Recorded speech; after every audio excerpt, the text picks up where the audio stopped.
Okay, guys. Good evening, everybody. It's 7:02. Let's start. It's my pleasure, basically, to be here and to basically be part of this excellent webinar, which is basically delivered with confidence using consumer-driven contracts. Sundar is with us. I am just going to quickly take a minute to introduce him. Let's welcome Sundar Esan. He is basically a test manager or rather test architect at IBM. Sundar is a seasoned testing professional with over a decade of hands-on experience in delivering quality products with the right set of tools, processes, and frameworks. He has helped organizations scale by building teams, training, mentoring, and establishing a brand for the QA. Sundar is part of our ATA Bangalore chapter core team, and he's helping us basically curate a lot of these world-class community events. It's indeed our pleasure to have Sundar part of this webinar. I was basically in GTR as well, and I could not attend this presentation then. So I feel that this is indeed marvelous that Sundar has accepted to speak once again in this webinar format. I'm really looking forward to this session. Thank you so much, Sundar, for being with us. And with this, I will stop sharing and hand it over to you. Over to you, Sundar. Sure. Thanks a lot, Aditya. Let me go ahead and share my screen.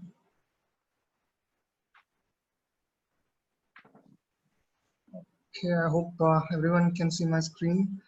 Yes. Firstly, thanks a lot, ATA, Aditya, Sanjeev, and Harsh for inviting me to talk about contract testing. This is something I'm very passionate about and kind of been an evangelist at IBM and across certain startups to kind of adopt contract testing.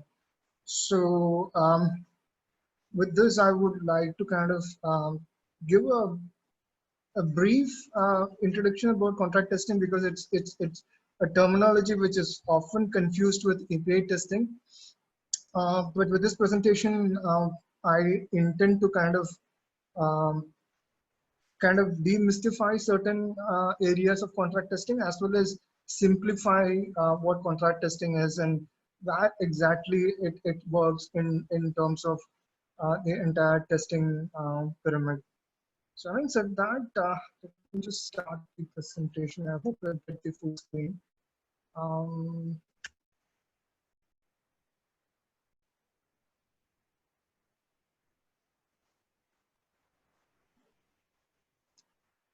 Okay. So the agenda is basically contract testing. Why would we need it? And there's this tool called PACT, which can be used in contract testing. And that exactly not to use PACT in terms of contract testing and how to start. And maybe if time permits, we can see a quick demo as well. So here's a curious case. I just want to start with a backstory as to why did I get into contract testing first. So I was actually a team lead for a mobile application group, and actually we were testing an e-commerce application. So suddenly one day we got a message from one of our marketing departments saying that none of our customers are able to order through our app. So we went ahead and saw the app and we were getting an error whenever the customer tries to make a payment. We tried the same thing on the web and it worked. So we were kind of curious what really happened. And we went ahead and started seeing the API request and response to see if anything has changed, and especially on the payment screen.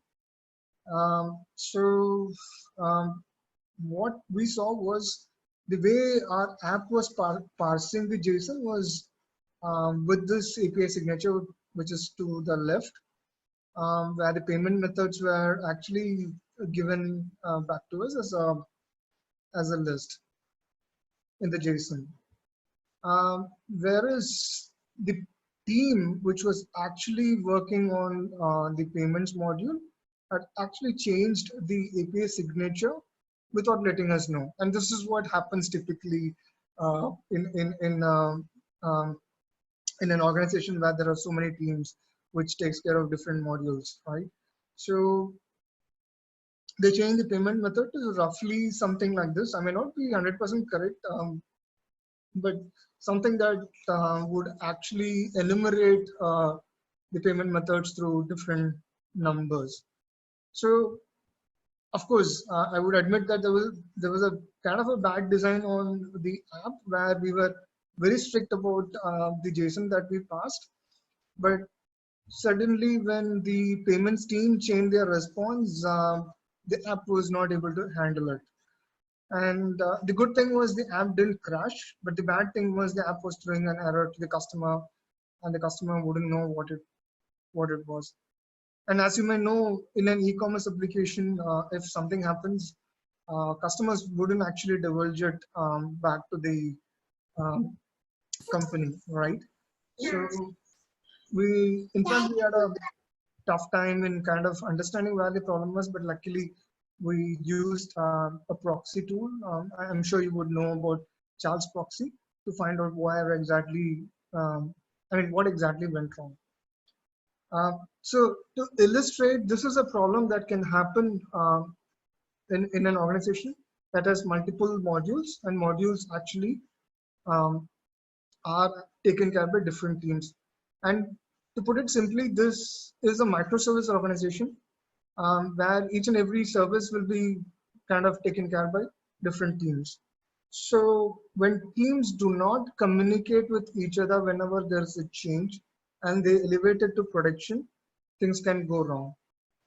Luckily, this team, the payments team, had spoken to the web development team, but they didn't bother to inform the mobile apps development team. So um, we were able to actually move customers to the web. But on the other hand, this impacted the turnover in terms of the money that we would get from the mobile app application. But we kind of fixed the app and we had to elevate it back into production. So this got me thinking. So if you look at it on the right side, when something changed, it actually changed the API signature. And the provider for this API signature is the payments team. The consumer is actually the apps team. So whenever a provider changes something um, and they do not inform us, how can we kind of enforce a rule to say that, hey, if you break something, you cannot elevate it to production unless you tell us? So that's where contract testing, that's where I read about contract testing and then realized contract testing can actually help. So what's really a contract? A contract is basically a pact between two entities. A pact can be anything, like let's say your rental agreement, right? It's a pact between you and the house owner, right? So the same way, if I have a pact between the mobile apps team as well as the payments team, then and we kind of enforce the pact saying that, hey, if you change something in the API, especially the API signature, uh, you really cannot elevate anything to production. You cannot deploy it to production. So how do you kind of enforce this pact? And that's where contract testing comes into picture. So where exactly do you use contract testing? And where exactly it is useful? It's more useful when you have a microservice environment.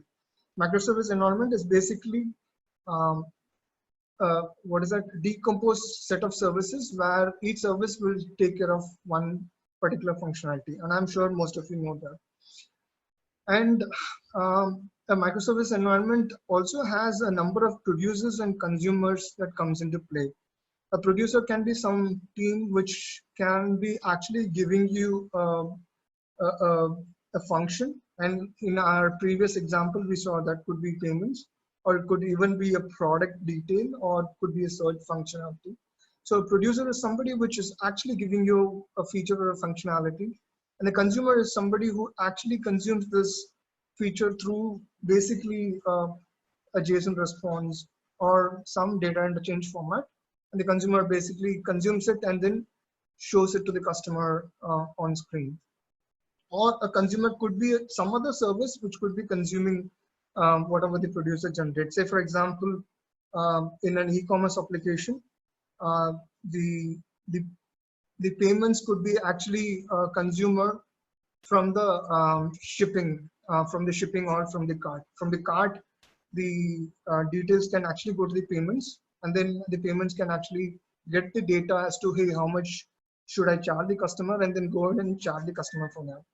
So to put it simply, a producer is someone which will produce some data, and a consumer is someone which will actually consume that data and use it for some purpose, right? And just to illustrate a quick e-commerce example, let's say if a customer wants to buy a phone from maybe Amazon, the customer may just go ahead and log in, search for the particular phone, view the product, and then maybe add the cart to product, uh, add shipping details, basically the address and other things, make the payment, and after payment, the journey doesn't stop. The consumer will be very curious about where the product is, and then start tracking it on logistics or the tracking part of the application, right? So here, if you can see, the search is kind of a producer to view product, but not fully a producer. But then a view product is actually a producer to add to cart. So I can have a product, and I may have an inventory of the products here, and from the inventory, I may actually add that product to cart, and the cart may actually become a producer to the shipping, where, hey, I have a cart, but then this cart is applicable only to certain pin codes. So then uh, the uh, the details are sent from the cart to the shipping, and the shipping actually analyzes and then gives the authority for the user to move ahead to make the payment. And the payment, of course, needs to know what is the amount and what are the items and all that, so that it can actually also record the payment as well as the order, and then send it back to the logistics and tracking. So this is a very simple example. So now in this example, let's just imagine each each area is a particular team. So search is a team, the product details and inventory is a team, the cart is managed by a different team, while shipping and payment is a team, and the logistic tracking or returns, it could be a separate team. So now it becomes very, very complex in terms of how do you kind of manage the data flow across different teams, and teams will have to communicate with each other whenever there is a change in the data flow, right? So that's where I mean, again, in a microservice environments, um, especially when you have several different services spread across different teams, it becomes too chaotic. So chance of that, there could be a lot of consumers and a lot of producers. And then in terms of component testing, a component is basically one particular area. Say, for example, I want to test add to cart, then that's just a component that I would test. But an end-to-end testing is basically I will actually try a user journey completely.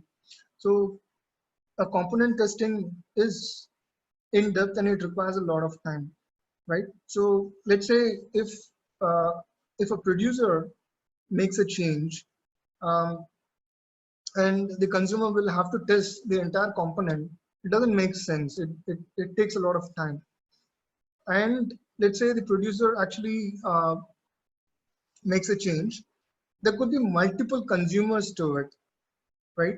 So let's say for payment, an ordering system, a finance system, and the logistics system could all three be different consumers for the payment, right?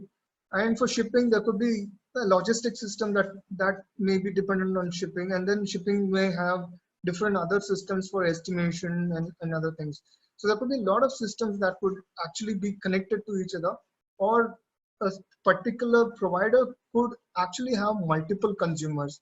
In this illustration, to make it simple, I've given a single consumer in a cycle, in a user journey, but it's it's always not the case. In a microservice environment, it's huge. I mean, the number of consumers that a producer may have could be unimaginable. So that's how you can actually see some of the illustrations from Amazon or Netflix. These are the number of microservices that Amazon has, and these are the number of services that Netflix has. So it's very chaotic in terms of managing the producers as well as the consumers, right? So here's one more API use case where there's a producer and there are multiple consumers. So the producer actually gives 3 attributes in the JSON response, and there are 3 different consumers, and they consume 3 different data from whatever the producer actually generates. So the consumer one is actually looking at the name, while the consumer two takes only the gender, and consumer three takes care of age. So they're not interested in any other attributes other than the attributes that they want. So again, is it kind of feasible to kind of test the whole thing? No, it's not, because each consumer is interested in one particular item. But again, the problem is, in case if the producer changes something, saying that, hey, consumer one is not actually using gender, so let me go ahead and change it. Can it change? No, the consumer two is actually using gender name. So again, um, the producer must be aware as to, hey, which consumer is using which attribute, and then how many consumers are actually there which is using my JSON response, right?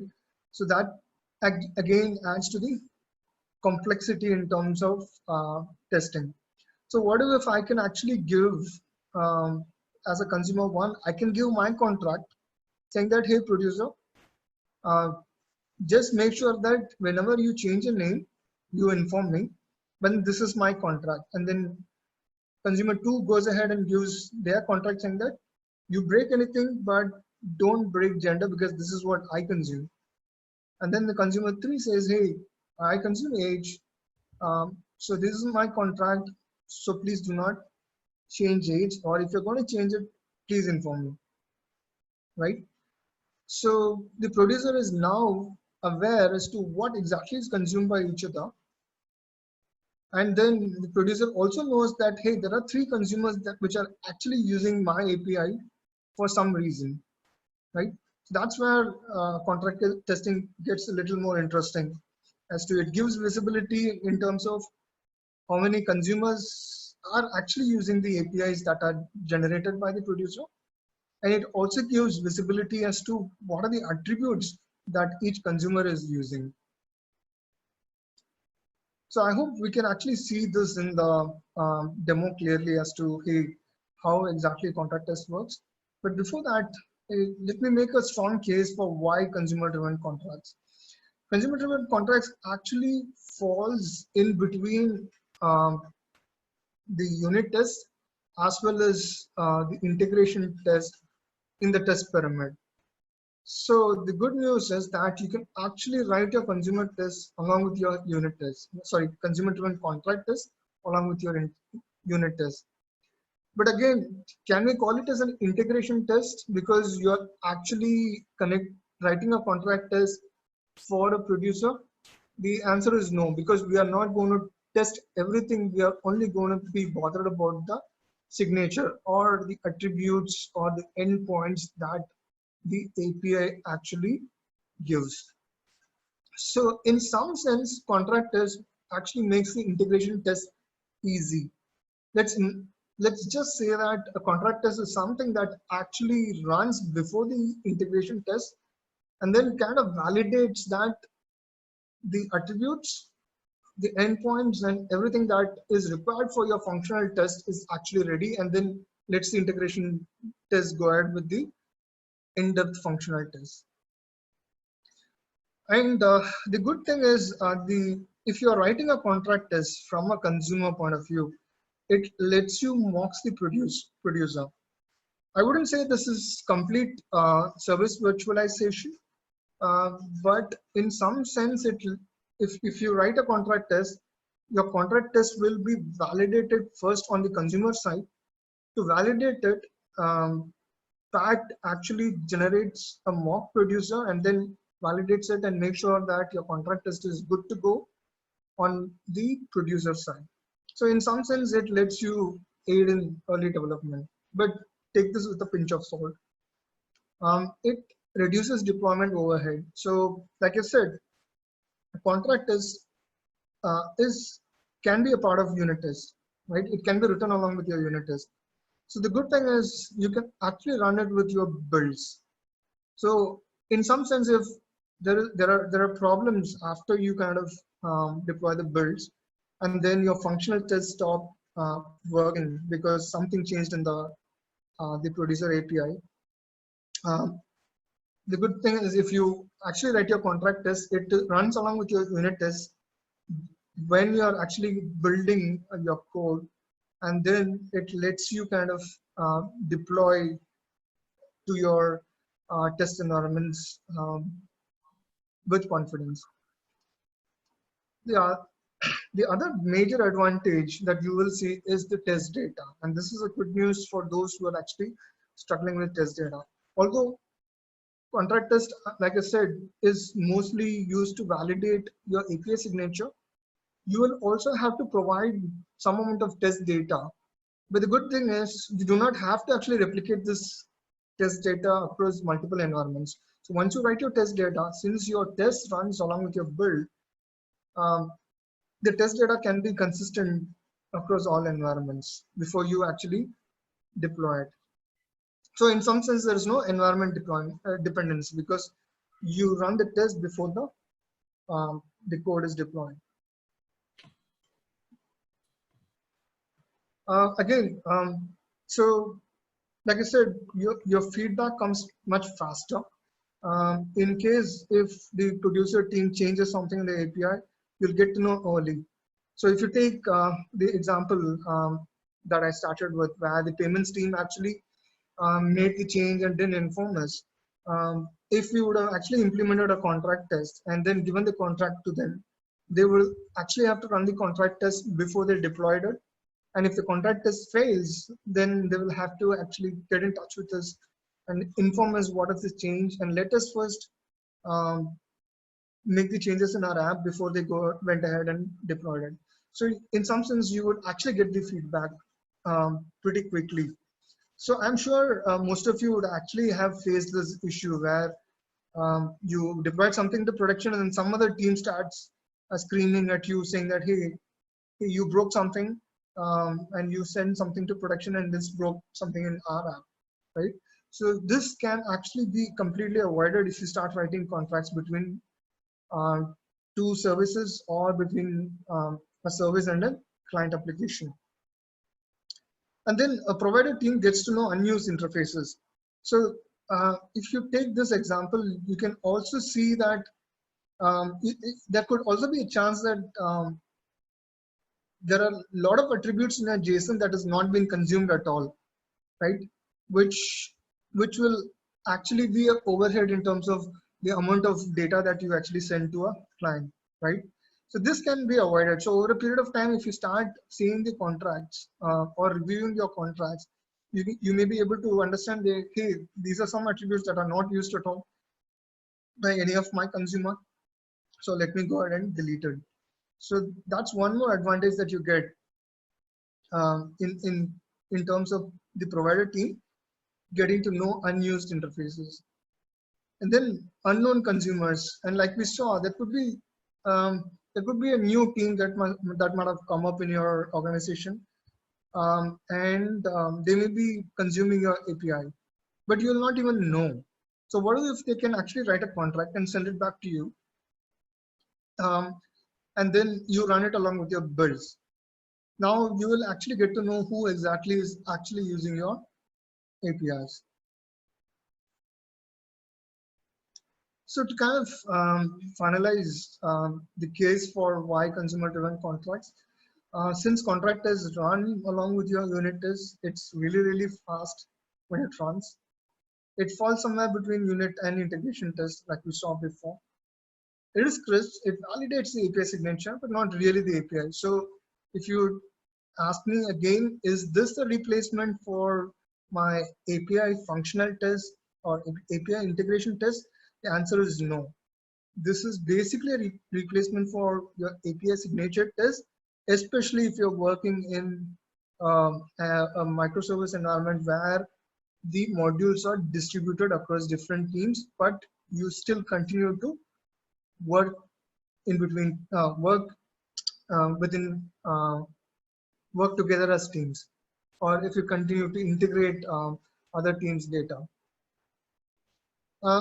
So contract test also gives you a easy syntax. If you know PTT, you can use given when then as a syntax. The builder is very simple. And of course, this can run from your CI/CD pipeline, like I said. It can actually be run along with your build, so you can deploy with confidence. So let me kind of move on to PACT. So what is PACT? PACT is basically a contract testing library or a contract testing tool, if you may want to call it. So there are two different tools that are available. One is Spring Cloud Contract. The other one is PACT. The reason you may choose PACT is it is polyglot, so you can use it across different programming languages. Whereas Spring Cloud Contract is more it works well with Java. It does provide an option to run with other languages, but it's not straightforward.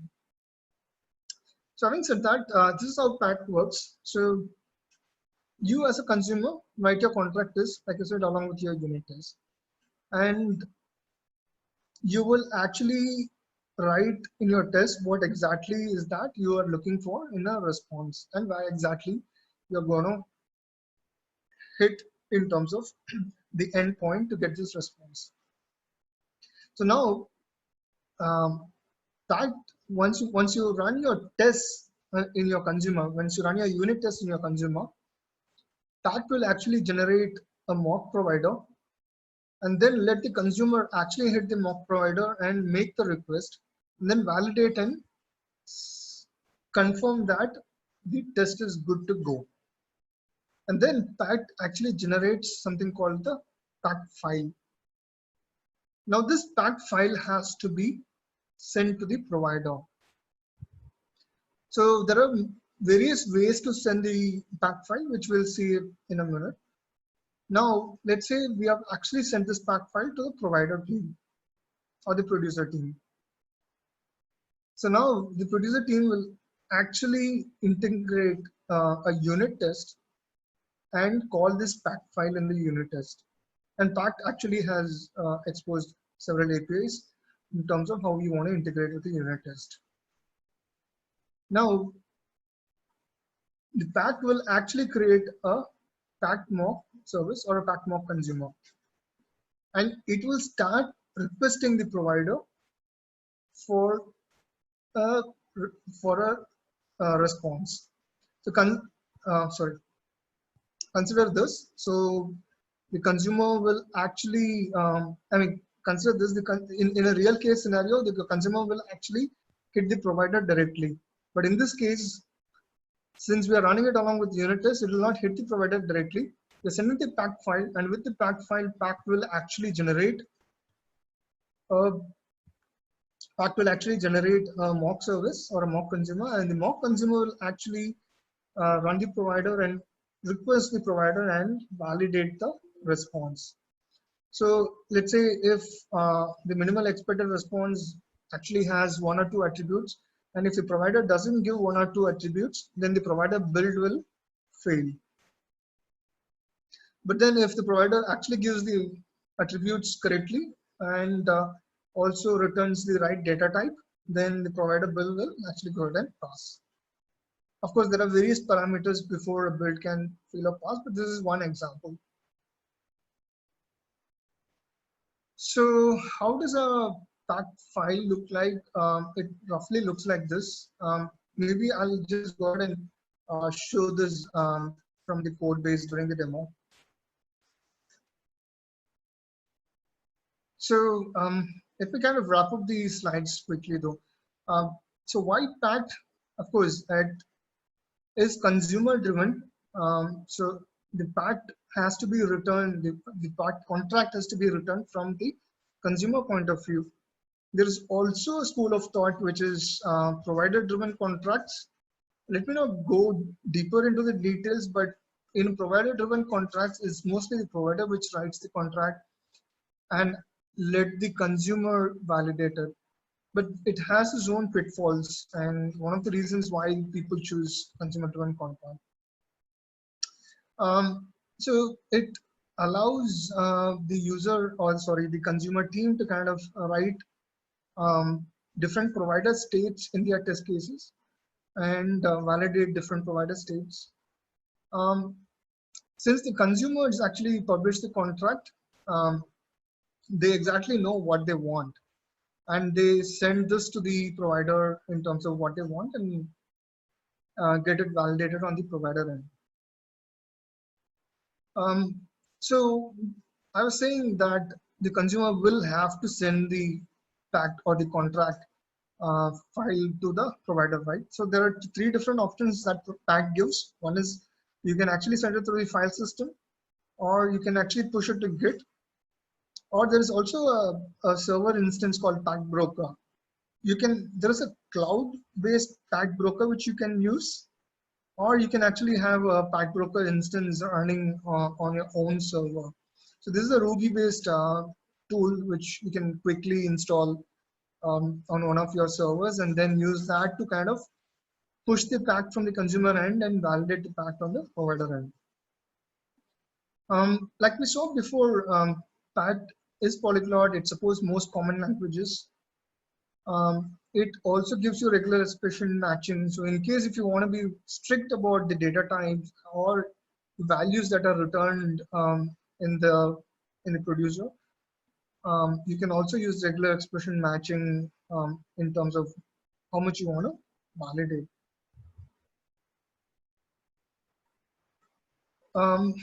So we already saw this. So the pact can actually mock the consumer validation on the provider side. And then if there are multiple consumer pacts, of course, it can be validated as well. Like we saw previously, there could be one provider and multiple consumers. So each consumer can send their pact file, and all these pact files can be validated with the provider before the build is created successfully. And of course, we did see that no separate environments required in terms of validating the pact, because your consumer is basically a mock consumer. Pact Broker, of course, if you want to use Pact Broker, it supports dynamic push and fetching of pacts. It also supports versioning. So if you have an older version of your provider, as well as a new version of your provider, the consumer can actually create different contracts for each version of your provider. It also allows tagging. Tagging is especially useful when you want to kind of validate a particular version of the pact. There is also a hook that is provided, that is can I deploy. So this is very useful tool. So let's say I, as a consumer, I'm going to kind of deploy my code base to production, or maybe code base to one of my QA instances. So I can use this tool, can I deploy. It's a command line tool, and it can be also integrated in Jenkins or any other CI/CD pipeline. When you kind of request for can I deploy, the Pact Broker actually runs the contract test on all your providers, and then it tells you, hey, your providers have said they are good to go, and then it will actually let you go ahead and deploy in your CI/CD pipeline. So in some sense, the consumer teams can get their confidence in terms of whether they can go ahead and deploy, and whether the providers haven't changed any code recently. So to kind of quickly illustrate the process, how this works in a team. So the producer actually develops the API. they usually share the documentation with the consumer through any form. The consumer writes contract tests. The tests are actually first executed on the consumer side. Then the consumer pact is shared to the producer through any form. And then the integration test, which of course runs with your unit tests on the producer end, validates the pact. And if the pact fails, then the producer team will basically review what exactly failed and which consumer team has actually requested that pact, and then talk to the team and have them change it, or they go ahead and roll back their change. So this is simply how pact works. What pact is not? Pact is not a functional test tool. It's a very basic minimum validation tool. It gives you the confidence in terms of nothing has changed between two different teams. It's not a load test tool. It runs with your builds, but it's definitely not your load test tool. It's definitely not your API test tool or a functional test tool. It's an API signature validation tool. And please do not use pact to kind of create a pact between your services and a public API. Let's say, for example, you are using a Google API and you want to write a pact for it. Google is certainly not going to validate your contract. So it's not a public API test tool. It's a contract definition tool. It's the bare minimum skeletal contract definition tool. Of course, while pact gives mocking and stubbing, it's only for its own purposes, which is basically to create a mock producer or a mock consumer, depending on where exactly you're running the contract. So I put together a few resources. So if you go to Bit.ly, CDC testing resources, you can actually get to see all the links that from where you can actually get started in terms of contract, consumer-driven contract testing. Try and integrate with one component in your services if you're interested in starting with contract tests. Initially, I would say it's a little complicated in terms of understanding, but once you get used to it, it's quite easy in terms of writing contracts. So how do you kind of convince your manager? Pact is, and these are not my words, this is from Pact team. So it's pretty awesome contract testing. Of course, we are using it at IBM. And we do find it a lot useful. It executes fast. Of course, end-to-end testing is often flaky. So the more number of tests that you have in a test pyramid, at the bottom of the test pyramid, it's always better. So while end-to-end test is absolutely essential, it's flaky. So you can actually reduce the number of end-to-end tests and kind of gain the confidence in terms of your deployment a little ahead of your testing cycle using contract test. Of course, contract test doesn't need any separate environment because the test data is maintained locally. So it works in any sort of build server, and you do not have to deploy it to run it. And of course, when contract test actually breaks, of course, it has to be honored. Your contract testing, when it breaks, it actually breaks the build. So it has to be honored, and it will actually enforce a lot of communication between teams, which will let you deploy with confidence. So let me go ahead and give a quick demo, and post that maybe I should be open to questions. So I've taken the Pact workshop, which is available in GitHub, and kind of simplified it for the sake of the demo. I would encourage you to kind of go ahead and download the complete Pact workshop from GitHub. It's called the Pact workshop JVM in case if you want for Java. And there are different workshops for different programming languages. So here, we have a consumer and a producer or a provider.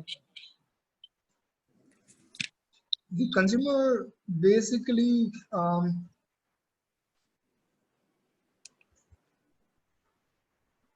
hits a provider, and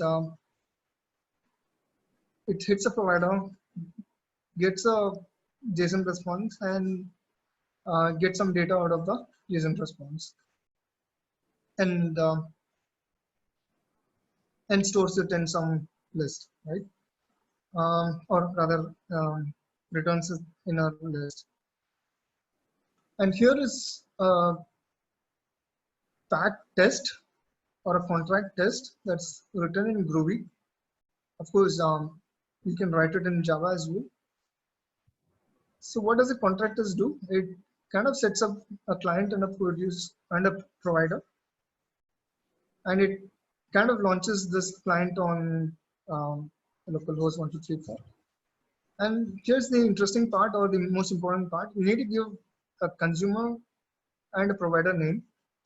While the consumer name can be anything, you need to be consistent about the provider name. So it's always a good idea to work with your provider team and come up with a provider name and kind of use it across your contracts. The provider basically returns a JSON response with a couple of attributes, where it says test is no, where the test is the key value pair. Test no is the key value pair, and then some sort of count. And the when clause, where we are actually trying to validate the response that we get from the mock provider. Sorry, we are basically trying to get the response from the mock provider in when. And then in the then we go ahead and validate the response that we get from the mock provider. So the expectation is that in my provider, I need to get, I need to be able to request a provider at / provider endpoint, and then expect to get a return status of 200, and then I should also get a body with these key value pairs. You can actually expand the scope of this test. You can write as many tests as you want. Let's say you want to write a test for status 400, or a 404. You can go ahead and write that as well. Or if there are different states, and for each state there are different responses, do go ahead and write as many tests as you want. So the format is of course given when then. So let's go ahead and see the provider, what exactly it does. Of course, the provider gives a JSON response with tests and count as a key value pair. I'll just ignore validate date for the sake of example, because the consumer doesn't consume it. And this is basically a producer server. And here is a packed file that I've set up. And it's a little different from the workshop. So packed starts with packed runner class, which kind of sets up the tests and the mocks and other things that is required for you to run the test. You need to give the provider name. So the provider actually looks for the packed files that has this particular name. And there are multiple ways to retrieve the packed file. One is of course pack broker, other one is pack folder, and also pack git. So in this case, I've set up a pack broker on my local laptop, and you can actually call this pack file from there. And then you can actually set up a HTTP target. So since this is our Spring Boot based application, it can actually launch on its own with an embedded Tomcat. Since I was experimenting with JAX-RS, this is something that sets up a JAX-RS instance as well. And there are various states that I just want to test with the data. And of course, we are not using this in our consumer example for now. And there are also teardowns if you want to kind of stop or destroy the server. And this can change depending on which technology you use in your Spring Boot application. Let's go ahead and create a path. So if I want to create a path, I need to change something here. So I'm going to just say no and say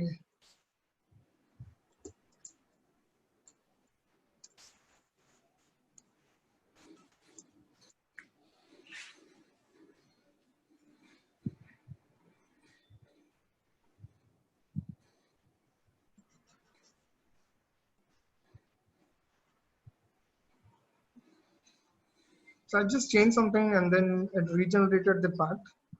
So by default, pack just outputs a file here. This is basically the pack JSON, which is more of a DSP that sorry, um, it's more of a different JSON file or a contract file, if you may want to call it.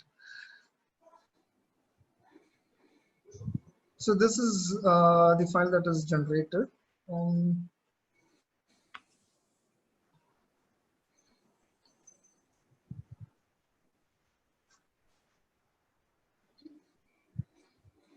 Okay, I'm just going to publish the path.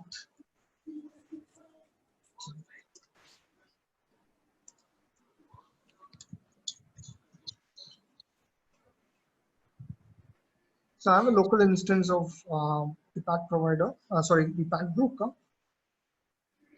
So I've just published the path to the path broker. And here's my path broker.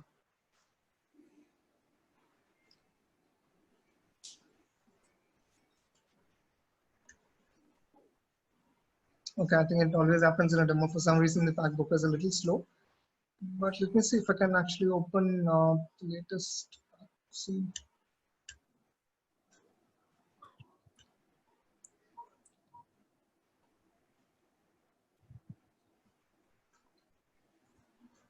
Okay. Cool. The path got published. You can see it about a minute ago. And path broker looks like this. You can actually see the path that got published. So we made this change test no, and this got published to the broker. And if you want to see matrix of all the versions that were actually published, you can actually see it here and then retrieve different versions. And you can call this in your CI/CD pipeline as well. Okay, and if you want a webhook for your CI/CD or for your can I deploy command, you can actually create it from here. Okay, let's go ahead and run this part. And I believe my root controller says test no. And the test should actually fail. Let's just go ahead and see it.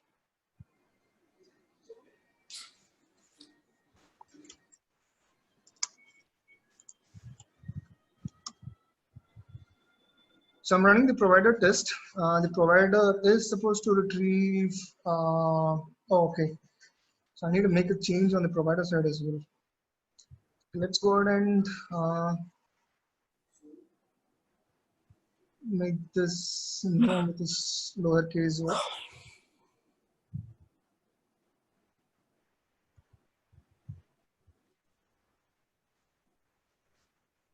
So it started running the pack test.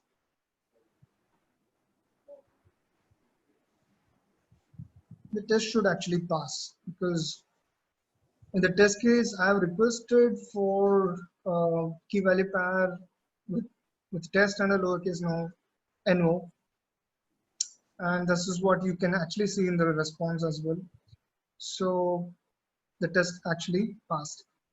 But then how do we kind of mimic a failure? So let me just change this and try the test again, and it should actually fail because I've kept a stricter validation in terms of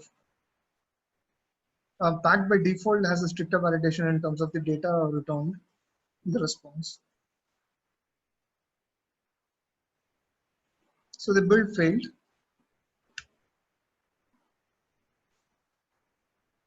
So if you look at the data that is validated, it says a mismatch. It expected no with a lowercase o, but it got with an uppercase N. This is not really a violation if you look at it.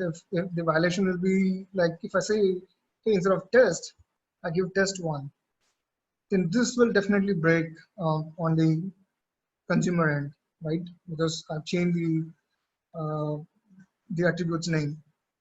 So this will definitely break it. Or if I change the data type, maybe from a string to an integer, something of that sort, then definitely it will break on the consumer end. So these are something that actually Pat can let you find quickly. So now that we have just changed the attribute name, let's just run it again and see what fails.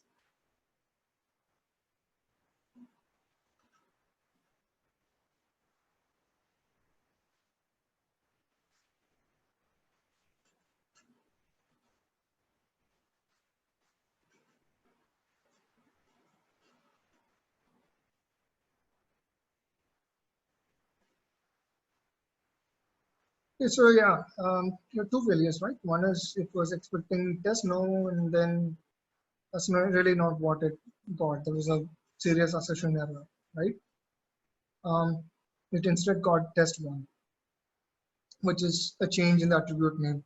And especially if your client is actually validating or looking for this particular attribute and the attribute is not returned in your producer or the provider's response, it will definitely fail and it could throw up errors for a user, right? And this is really where Pact helps. And like you saw, it runs along with your build, so you can actually get the errors pretty quickly in terms of your test cycle.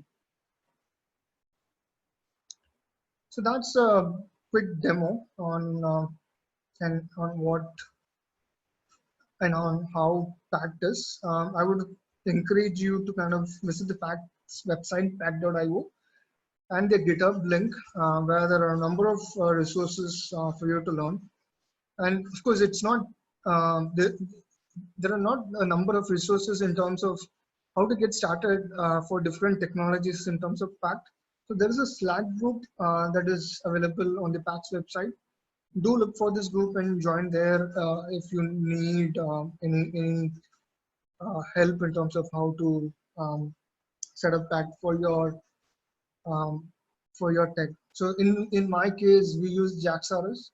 So I kind of reached out to them and got an understanding on how to run Pact with the JAX-RS endpoint. So with that, I'm kind of done. So if you have any questions, do let me know. Sure. Thank you so much, Sundar. There is one question which came from Rajkumar. He's saying that what is the provider team? What if the provider team is remote and not ready to share details? That will be really a process problem. That's so if you can influence the provider team to kind of integrate contract testing along with your builds, and you can write contracts and send it to them, then definitely it will help. But beyond that, if the provider team is very adamant of on not giving any details at all, then that's something that you may have to take it up with your management, in my opinion. Okay. Thank you, Sundar. There are two questions from Sumit. So the first question he says is, can we once more clear, like if you can help us know what are the things that the contract file covers? So the Pact contract file, can you just tell us again what are the things that it covers actually? Sure. Maybe I can take this example where in a contract file, you will provide the method that you're actually looking for from the provider, the path on or the endpoint where the provider is supposed to return a response. And these are things that the provider team will have to give it to you, maybe through a knowledge document or through some other source. So with that, you will actually write this contract where you will provide the method, the endpoint that you're looking for, Um, and you can actually write different test cases. These are test cases, and in the test cases, you can actually validate the status, the headers, the body, and also you can um, add the parameters or the request parameters that you will generally send to a send through get. Um, so there could be different statuses, like I said before. There could be a status where you get a 404, um, but there may not be any response in the body. So you can actually test that state as well and see how the provider behaves. And there could be different other statuses like a 304. There could be certain security services provider which may actually give you a 304, and you may validate, you may write a contract for those responses as well and keep it ready. So this is a very short example of how uh, uh, how you write a pact. So how a pact file looks like, it looks like this.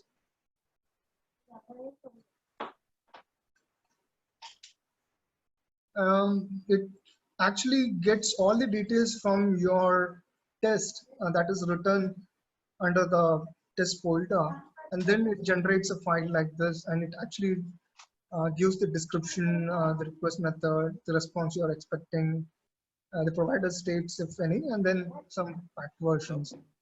But you may not be interested fully in this because this is managed by pack. What you may be interested is in how to write the test case and what all details you would wish to provide. And that is what we saw here in the Pack Broker. And Pack Broker, what it has done is it has taken the pack file and kind of read it through and given it in a human readable format. Okay, great, excellent. Yeah. Another question that is there from Sumit. Sumit wanted to know, does it also cover SLA and benchmarking parameters too? It does cover some SLA in some sort. It may not cover benchmarking parameters, I'm afraid, because from my understanding, benchmarking parameter will be for load or maybe for service availability.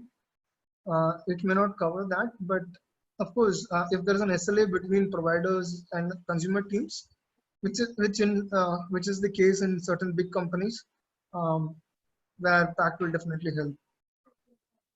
Sure. Thank you so much. So Sumit, you wanted to ask something. You were asking me in the chat. Can I ask? Is there something else that you want to ask? Go ahead. Yeah, sure. Thanks, Adi. Am I audible? Yes, you are. Yes, Sunil. Cool. Yeah, thanks for answering. I think you were right, like exactly what is happening in few of our scenarios when there is a consumer and provider. So I just wanted to know, like we have already the API information and all, right? Yeah. But what about the generalized SLA and benchmarking? Maybe if I give an example, let's say we have a API and we wanted to know what will be its capacity in terms of, you know, load balancing, or let's say any benchmarking, how it will behave with different kind of environments, or, you know, different type of test bed. So can we also define this kind of information in the contract file, or this should be something like a subjective? I mean, Yeah, actually, I'm afraid, Smith, PAC may not be helpful there. It may not help in terms of benchmarking, to be precise. okay. So let's say, can I do load testing with PAC?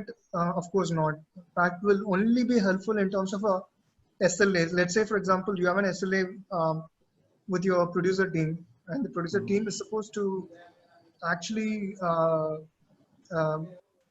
honor your contract. Then you can write this contract and send it to the SLA team. Okay, The producer but team. maybe, yeah, sure. I think I got it, but I think generalize, like what I was thinking, Yeah. when it is, so maybe I can give example, it will be clear. So let's say not hold together all the benchmarking parameters, but Yeah. let's say what will be the, you know, turnaround time for a given API. So let's say if I am writing any Android API and I wanted to know that for XYZ operating system of Android, what will be the turnaround time or page response time?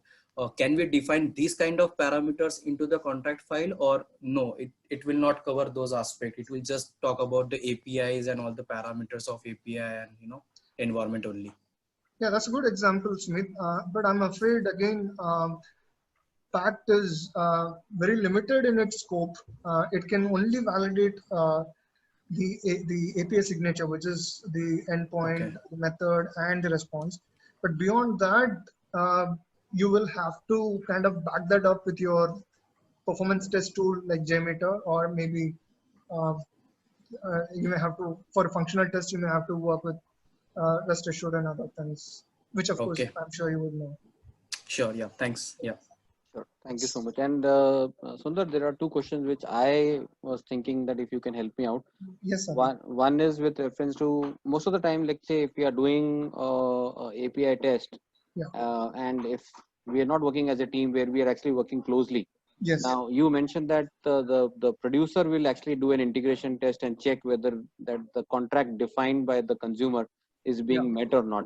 Yeah. Can we just flip it and say, like, for example, if we are the consumers, and is there something like normally we do sanity test.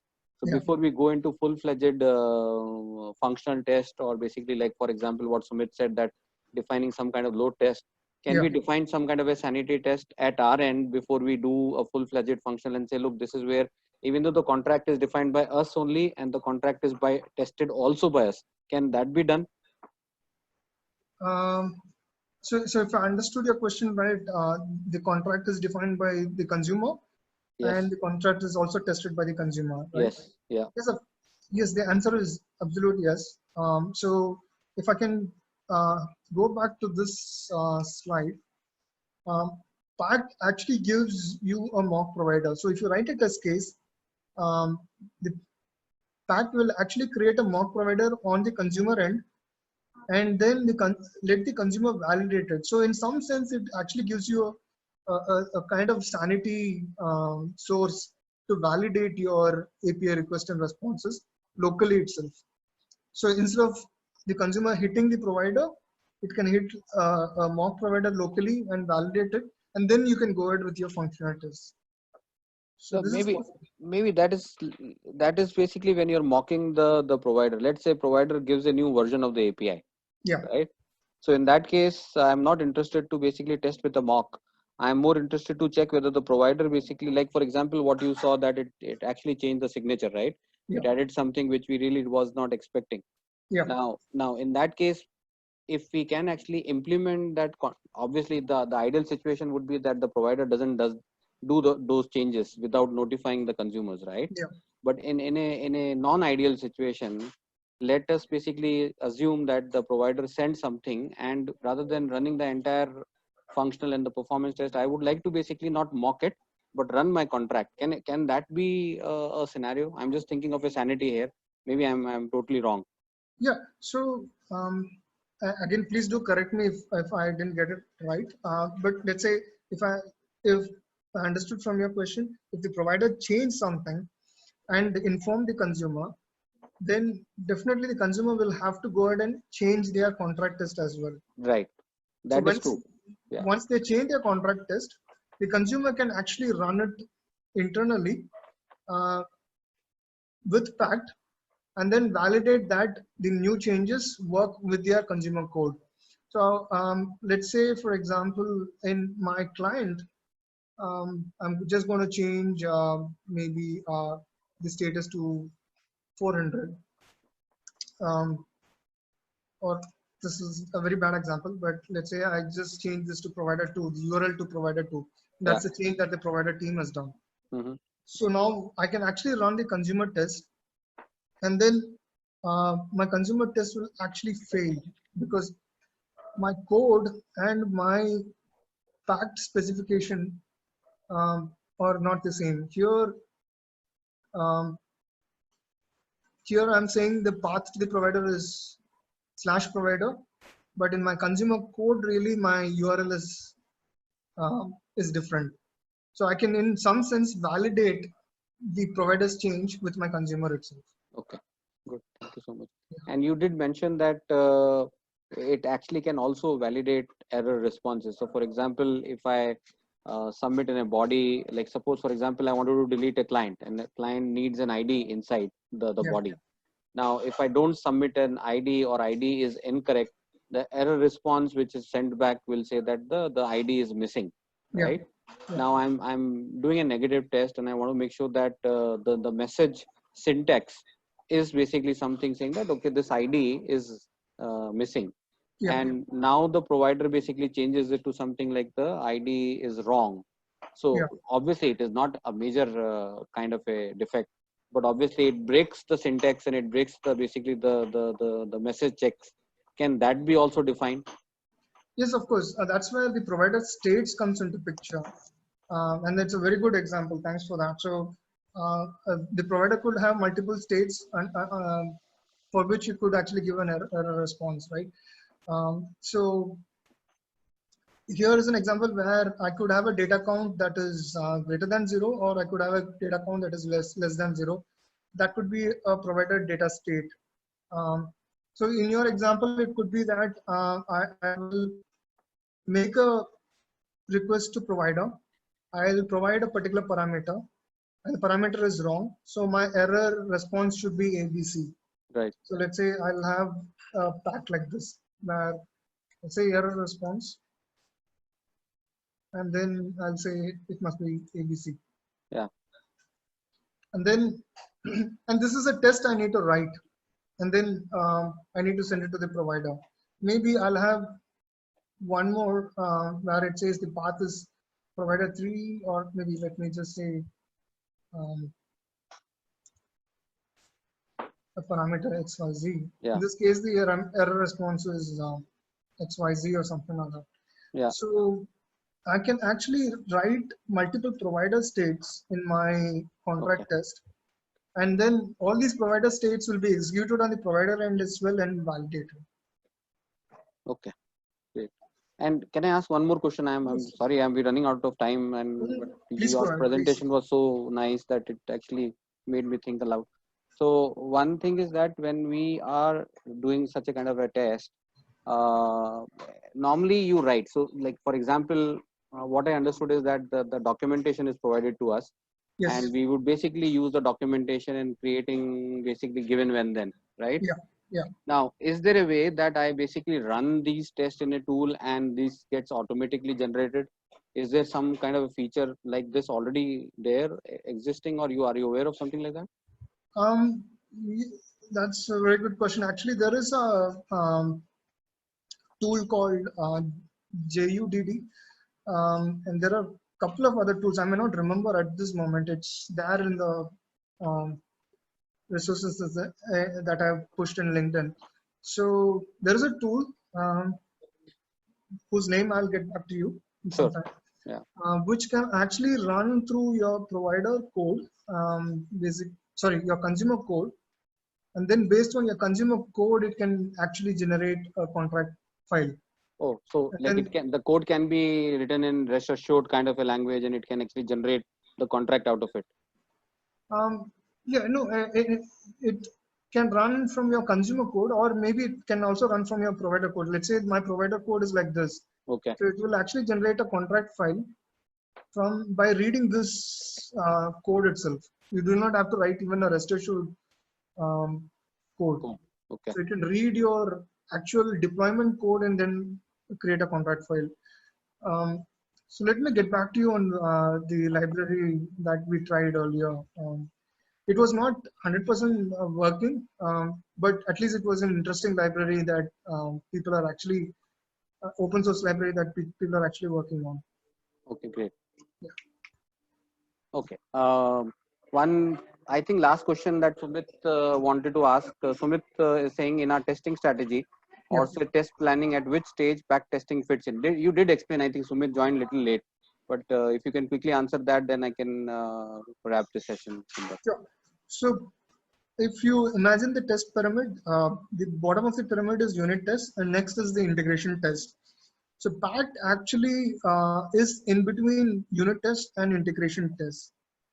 It's a fine layer between unit test and integration test. So you'll have to write your unit test, and you'll have to write even your PACT test along with your unit test. And you can see here your PACT tests are inside the unit test folder. So you'll have to write it along with your unit test, run it along with your unit test. But is it a replacement for integration test? Definitely no. So you will have to write your integration test, be it on Rest Assured or any other tool, um, to actually do functional testing on the API. Excellent. Thank you so much, Sundar. Can I take the screen back and I'll just like to thank you there. Is that okay? Sure. Yeah. All right. Thanks, Aditya, and thanks everyone for Thank you joining. so much. It is really awesome. I think let me share my screen. Sure. All right. So yeah, thank you so much, Sundar. I guess everybody really enjoyed, and I think it was really wonderful for me because I missed your session and there's so many questions. Maybe I'll probably take time from you separately and would basically understand few more things. Really interesting. Maybe we can do much more on this. Thank you so much, Sundar, for your time. A big round of applause, guys. If you can all applaud, this would be something Thanks, really Satya. amazing. Yeah. Thank you so much. Questions we have taken, and this is where I wanted to thank you guys. If you want to see such events, don't miss out to look at ataevents.org. We keep on organizing these webinars, virtual meetups, and we have got an upcoming conference, and we might launch something called a CT hackathon. So stay in touch, guys. This is some great things that ATA is doing, and this is our upcoming learn from home programs. So if you want to check out ATA events, please do. Thank you so much, Sundar, once again. We'll be in touch with you, and amazing session again. A big thanks. Thank you so much. Thank you. Yeah. Thanks all. Yeah. Yeah. Cheers. Bye. Bye.